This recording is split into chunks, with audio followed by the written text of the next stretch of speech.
Fala pessoal, vamos conversar sobre a ética contemporânea. Veja, a contemporânea não é a atual, ela é tratada como contemporânea, já faz bastante tempo. Isso aqui é mais ou menos lá pelo século XVIII, fechou?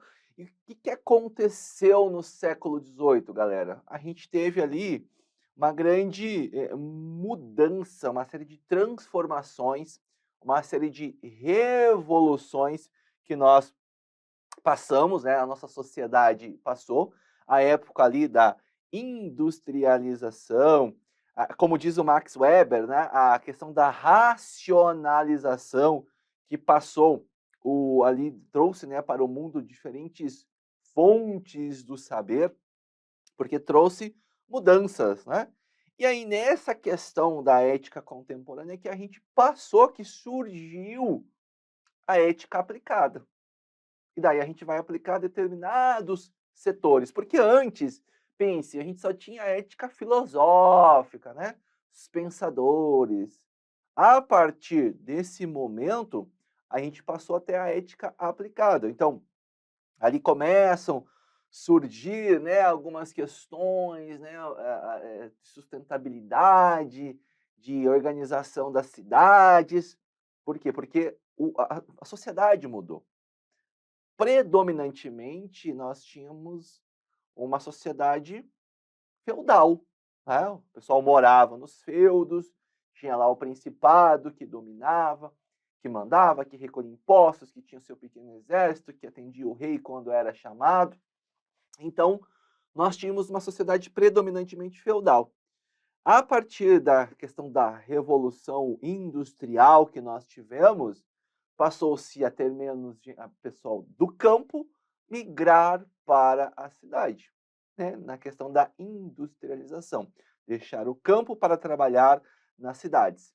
Então foi um momento de transformação da sociedade muito grande. E isso a gente precisa anotar desde já, porque deveras importante você ter esses conceitos já na ponta da língua. Então vamos lá. Primeira coisa, né, na questão contemporânea, o que a gente pode anotar de início? A gente pode anotar o seguinte, vamos lá. Que aqui a gente teve aí nós temos o quê? Tivemos a questão das revoluções.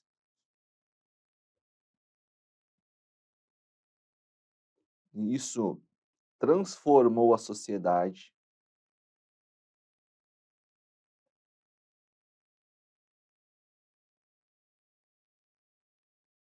Por que transformou? Tivemos uma migração do quê? Do campo para a cidade. Fechado? E isso, evidentemente, mudou essa sociedade. E aí, claro, né, a gente teve mudanças nas questões políticas, a gente teve mudanças nas questões sociais, e até por isso que nós tivemos as revoluções, né? A questão da exploração como um todo. Mas tem um ponto que é bem importante nesse momento da ética contemporânea. O que aconteceu aqui que mudou profundamente a ética como nós a conhecíamos, tá? Aqui a gente começou a ter o declínio da religião. Porque até esse tempo, tá? Até esse tempo aqui, a ética ela era a ética cristã. Né, a partir de quando, eu não lembro quem foi, mas a partir de quando o cristianismo se tornou a, a religião oficial de Roma, ela se popularizou muito, muito mesmo. E aí todo mundo, né, seguia, muito, claro, todo mundo não, né? Aí quem não seguia era tratado como pagão, mas enfim, né, sob uma perspectiva histórica unicamente e didática, sem adentrar ao mérito de nada aqui, né, as pessoas que não seguiam o cristianismo, né, aí eram ali tratadas como pagãs, né? Aí a gente teve a questão das mulheres serem tratadas como bruxas, A gente teve, né, a questão da, se você não sabe, né, tem a questão da sexta-feira 13, que é dado ali de mau agouro, por quê? Porque foi numa sexta-feira 13, salvo maior juízo, que o rei Constantino lá mandou matar os templários, que não sei o quê, né, que estavam saindo da linha, foi numa sexta-feira dia 13 que foi feito isso, certo? Então tem várias questões históricas ligadas nesse ponto aqui. Então a gente teve, né, naturalmente, esse ponto de inflexão na sociedade, certo? E aqui, de fato, né, a gente teve, aqui nós tivemos muito, né, a questão do utilitarismo, a ética do utilitarismo também, mas principalmente a mudança de paradigma da ética cristã para uma ética utilitarista. E esse ponto eu vou notar com vocês aqui. Então a gente saiu, tá, de uma ética cristã para uma ética, vamos dizer, mais racionalista, né? Como dizia lá o Max Weber também, né, ali uma separação, porque a gente teve a questão da industrialização e surgiram novas áreas, novas profissões, novas necessidades. Então, com a ascendência ali da ciência, da economia, né, elas que passaram ali a dominar a vida pública, questão financeira, questão ali de economia, questão da ciência que passaram a dominar.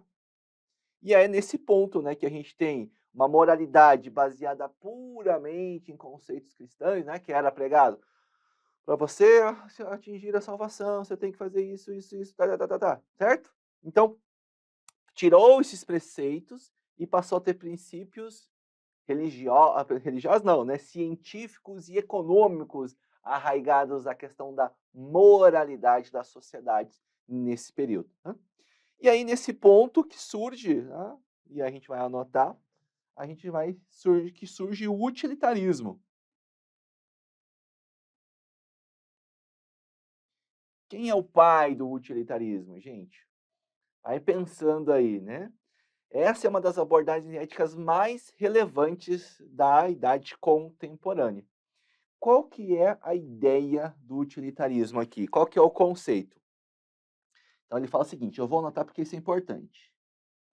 A melhor ação que é tomada, né, no caso, vamos pegar aqui pelo governante, é aquela que maximiza o quê? Opa, aqui não é com, se não me engano, é com Z.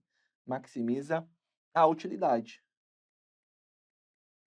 E quando que a gente otimiza aqui, maximiza a utilidade? Quando a gente tem aqui, ó, o bem ao maior número de pessoas. Ou seja, visa o bem comum. É útil aquela ação, é útil aquela atividade que vai, né, galera, vai ali levar o bem, vai levar a maior parte da população nesse ponto. Fechou? Então é interessante você tomar nota desses pontos aqui, tá, sobre a questão do utilitarismo. O que mais que aconteceu nesse momento aqui? Né? Então nós vamos, nesse ponto, ó, a ética, a contemporânea, ela supera o antropocentrismo, tá? Ela visa superar ali. Então, a contemporânea, ela busca superar as limitações, aí buscou as limitações da ética antropocêntrica. Por quê? Porque ela reconhece que o ser humano, ou reconheceu que o ser humano é um ser complexo, e aí ele possui uma dimensão racional e uma dimensão irracional, tá? E aí, essa ética também contemporânea, ela passa a pensar o seguinte, ela passa a levar em conta, né, que nós, né, temos interesses de outros seres vivos, né, dos animais, né, dos direitos dos animais, por exemplo, começa a surgir essa ideia, né, direito dos animais. Por isso que a contemporânea superou, né, sucedeu a antropocêntrica. Não é só a questão, o ser humano é isso e acabou, não. Nós somos seres racionais e irracionais e nós temos que balizar a nossa convivência com os demais seres vivos. A gente tem, né, como exemplo, vamos lá, a proteção à pesca de baleia. Não, vou pegar no Brasil, nós temos ali, né, não pode pescar na época da piracema, acho que essa é a regra. Por quê? Para que nós tenhamos os interesses, né, aquele próprio indivíduo ali, aquele ser, aquele peixe, ele se reproduza e depois tenha peixe no ano seguinte, ou tenha peixe para as gerações seguintes. Então, essa é a ideia que nós temos sobre a questão da, né, da ética contemporânea. Legal? Ah, claro, né? Ela também, ela passa a pensar, ela passa a ter ali uma visão holística nesse caso. Por quê? Justamente nós temos, não é só mais o ser humano, nós temos que balizar a nossa convivência com os demais seres vivos, ou seja, eu tenho uma visão holística, uma visão do todo, conjunto de todo o ecossistema no qual eu estou ali inserido. Claro, aí também tem outras, né? A questão né, da bioética, com questões sociais, questões ambientais, questões biológicas envolvidas, tudo começa surgir aqui. Claro, e aí, gente, é importante, né? Nós temos as fases que sucedem uma à outra, mas não elimina totalmente os conceitos anteriores. Nós temos ideias novas que vão surgindo. Legal? E aí, essa aqui, agora a gente pode fazer uma questão. Olha só. Em contraponto à ética antropocêntrica, a ética contemporânea considera o ser humano concreto e sua dimensão irracional? Sim, também. Sim, sim, isso aqui está certo. Ah, mas e o racional? Veja, ele está dizendo que ele considera, não é exclusivamente. Na contemporânea, a gente vai ter a análise do racional e a análise do irracional. Legal? Por isso que ela é um contraponto. E aí, quem é que foi aqui famoso nessa época que a gente pode anotar para vocês? Você pode pesquisar aí, no seu material tem, né? Você tem ali o John Rawls, que o Rawls ele foi autor aqui da teoria da justiça, né? Que ali é baseado no princípio da equidade, a justiça. Nós temos o acho que é assim que fala, é Jordan Habermas, tá? Também já ali, ele também tem ali, ele é considerado um dos principais filósofos da modernidade tardia, né, se fala, porque a modernidade ela tem várias fases também, inicial e a tardia, tá. Aí nós temos também o Singer, que eu me lembro aqui agora, que é bacana, não é de cantor não, tá.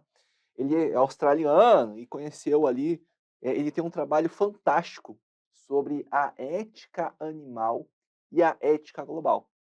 O Singer, ele nascido lá em 1946, não sei se está vivo ainda, mas entre os principais autores que nós temos, né, nós temos aqui, né, nesses pontos interessantes. Ah, tem mais uma, né? Claro, tem a Martha Nussbaum.